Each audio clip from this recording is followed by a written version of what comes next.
Hi everyone. So I'm just going to go run through the major highlights of the monthly report that I prepared for March.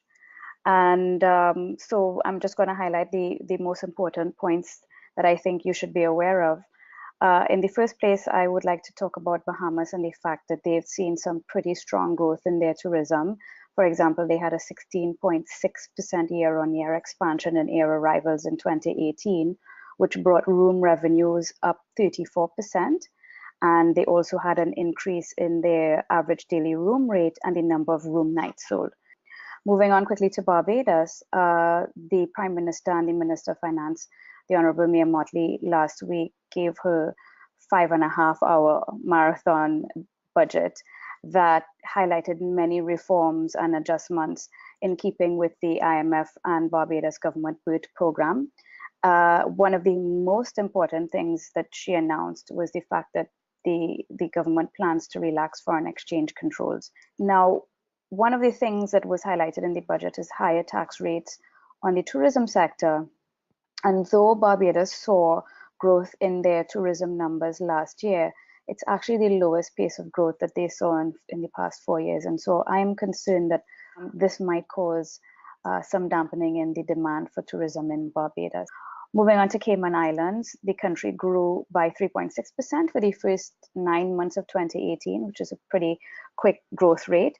And unemployment in Cayman reached its lowest level in over a decade. And new company registrations actually reached a record almost 13,000 for the first 9 months of last year, up about 34.5%. And this demonstrates the resilience of the Caymanian financial services product, despite the reforms pushed through by the government to keep in line with EU and OECD demands for reforms in the taxation arena.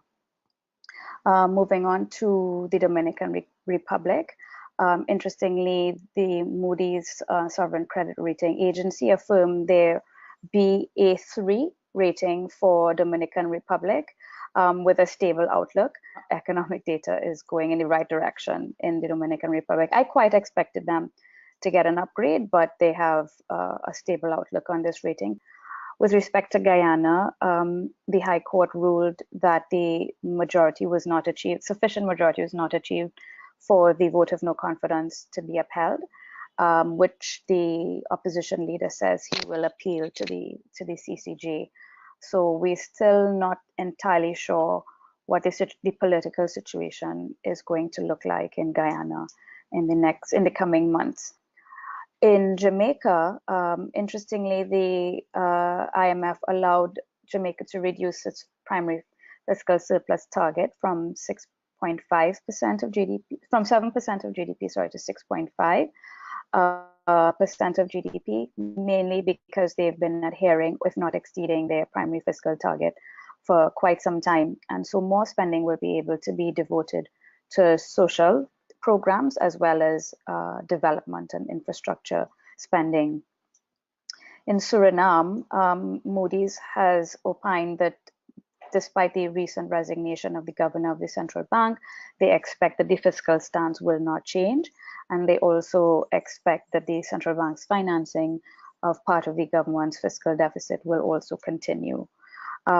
And Moody's also said that they don't expect that the government is going to meet its 5% of GDP overall fiscal deficit target.